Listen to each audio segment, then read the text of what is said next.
In its current state, as great as VR is, it's far from perfect. Where is the technology actually going, and when will we have something comparable to the Oasis from Ready Player One? Before we get into the video, please note a majority of this is my opinion, and even though I like to think I know a fair amount about VR, I could be way off. Sorry for the inconsistent uploads recently. Read the pinned comment for more info on the future of this channel. Also, please consider subscribing to help me reach 1,000 subs by the end of February. But for now, back to the video. In order to figure out where VR is going, we first need to look back and find out where it's been. The very first VR headset was invented in 1968, but we don't need to go that far back. The earliest recognizable virtual reality is the Oculus Rift, released in 2012.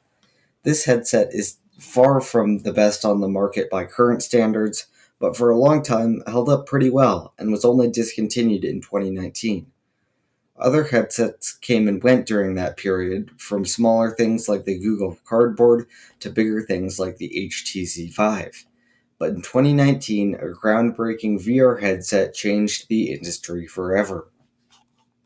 The Oculus Quest, the very first all-in-one standalone headset.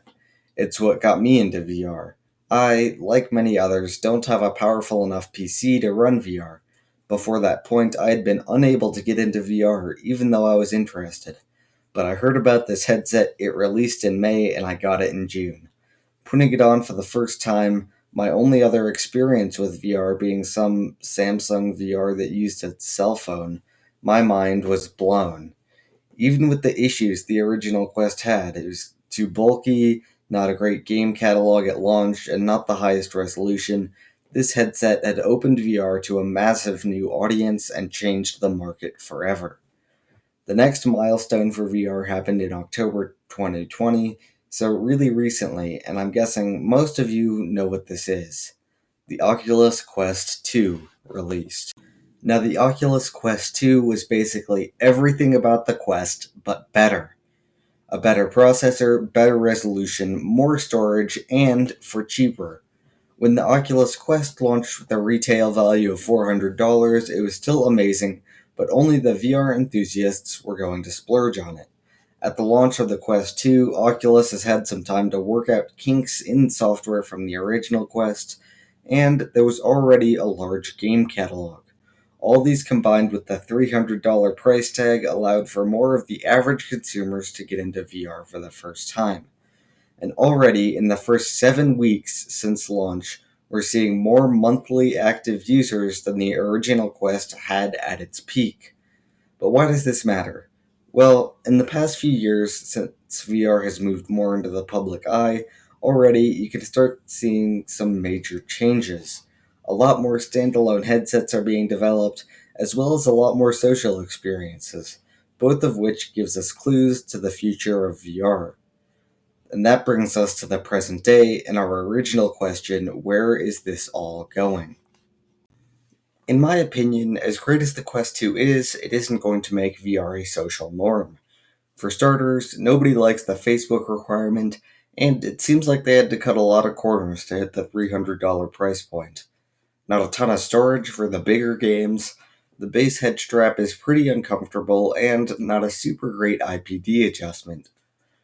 These issues prevent a massive audience from getting into VR, and consequentially prevent big companies from investing a ton of money into high-budget game development. Overall, the Quest 2 is a fantastic step for VR, but it is still a headset of compromises. Now, it's hard to know exact dates for the future of VR, and when we can expect something like the Oasis, as the technology is just advancing so fast. However, we can estimate, because a huge project like the Oasis won't happen until there's a lot more people in VR, and we're pretty far away from that. Personally, I think the Quest 3, whenever that comes out, is when virtual reality starts becoming a lot more mainstream, with more companies getting in and just a lot more people in VR in general. If they could keep the $300 price point for the Quest 3 and fix the major issues with the Quest 2, then it would definitely be a solid competitor to the consoles. I definitely feel like in less than 10 years, VR gaming is going to be more popular than flat screen gaming for one simple reason. It's just so much cooler. Every single person I've shown VR to has been impressed and wanting more. They don't really notice that the FOV isn't incredible or that some games take a little longer to load, because feeling like you're actually in the experience, actually physically playing the game, is just amazing. I know personally I'll choose to play games on the Quest 2 over my Xbox, not because the VR games are better. The Xbox definitely beats VR until in terms of content available, but because it's just a lot more fun to feel like. But now, when will we actually get something like the Oasis from Ready Player One? Because, let's be honest, that sounds pretty damn cool. Well, it's hard to know, there's just so many variables. But I would guess we start to see something at least a little similar to the Oasis sometime in the next 5 to 8 years. This is not based totally on opinion, I have done a fair amount of research into the subject. If you want to read more about when the Oasis will become available, I will have a link in the description to a cool interview from Forbes with the general manager of Vive, one of the biggest VR companies on the market.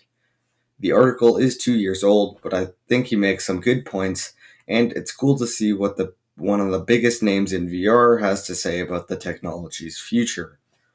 Anyway, that's all for today. Thank you so much for watching. Please leave a like if you enjoyed, a dislike if you didn't, and if you want to join the Rat Gang and subscribe, I really do appreciate it.